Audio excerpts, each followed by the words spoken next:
ಇನ್ನೊಂದು ಕಡೆ ಬಂದ್ಗೆ ನಮ್ಮ ಬೆಂಬಲ ಕೂಡ ಇಲ್ಲ ಅಂತ ಪೋಷಕರ ಸಂಘ ಸ್ಪಷ್ಟಪಡಿಸಿದೆ. ಎಂದಿನಂತೆ ತರಗತಿಗಳು ಓಪನ್ ಆಗಿರ್ತವೆ, ಮಕ್ಕಳು ಶಾಲೆಗೆ ಹೋಗ್ತಾರೆ, ನಾವು ಬಂದ್ಗೆ ಯಾವುದೇ ರೀತಿಯಾದಂತಹ ಬೆಂಬಲವನ್ನು ಕೊಡಲ್ಲ. ಈ ರೀತಿಯಾಗಿ ಬಂಧನ ಕುರಿತಂತೆ ಪೋಷಕರ ಸಂಘಟನೆ ಸ್ಪಷ್ಟೀಕರಣ ಕೊಟ್ಟಿದೆ.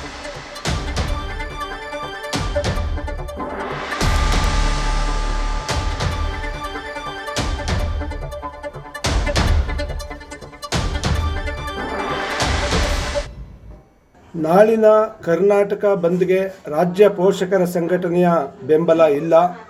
ನಾಳೆ ಎಂದಿನಂತೆ ತರಗತಿಗಳು ನಡೆಯಲಿವೆ. ಪೋಷಕರು ಯಾವುದೇ ಆತಂಕ ಪಡದೆ ತಮ್ಮ ಮಕ್ಕಳನ್ನು ಶಾಲೆಗಳಿಗೆ ಕಳಿಸಬೇಕು ಅಂತೇಳಿ ನಾನು ಮನವಿ ಮಾಡ್ತಾ ಇದ್ದೀನಿ. ಈ ಕುರಿತು ನಮ್ಮ ಸಮನ್ವಯ ಸಮಿತಿಯ ಕೋರ್ ಕಮಿಟಿಯಲ್ಲಿ ಕಾವೇರಿಯ ವಿವಾದ ಮತ್ತು ಸಂಕಷ್ಟದ ಬಗ್ಗೆ ಸಂಪೂರ್ಣವಾಗಿ ಚರ್ಚೆ ಮಾಡಿ ನಾವು ಬಂದ್ಗೆ ಬೆಂಬಲ ನೀಡದಿರಲು ತೀರ್ಮಾನ ಕೈಗೊಂಡಿದ್ದೇವೆ. ಯಾಕೆ ಅಂತ ಹೇಳಿದರೆ ಇವತ್ತು ಭಾಳಷ್ಟು ಅಗತ್ಯ ವಸ್ತುಗಳ ಬೆಲೆ ಏರಿಕೆಯಾಗಿದೆ.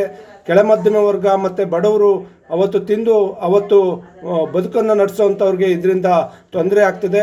ಈ ಎಲ್ಲ ಕಾರಣದಿಂದಾಗಿ ನಾವು ನಾಳಿನ ಬಂದ್ಗೆ ಯಾವುದೇ ಬೆಂಬಲವನ್ನು ನೀಡುವುದಿಲ್ಲ. ಬಂದ್ಗೆ ನಮ್ಮ ವಿರೋಧ ಇದೆ. ನ್ಯೂಸ್ ಫಸ್ಟ್ ನಿರ್ಭೀತಿಯಿಂದ ನಿಮ್ಮ ಪರವಾಗಿ.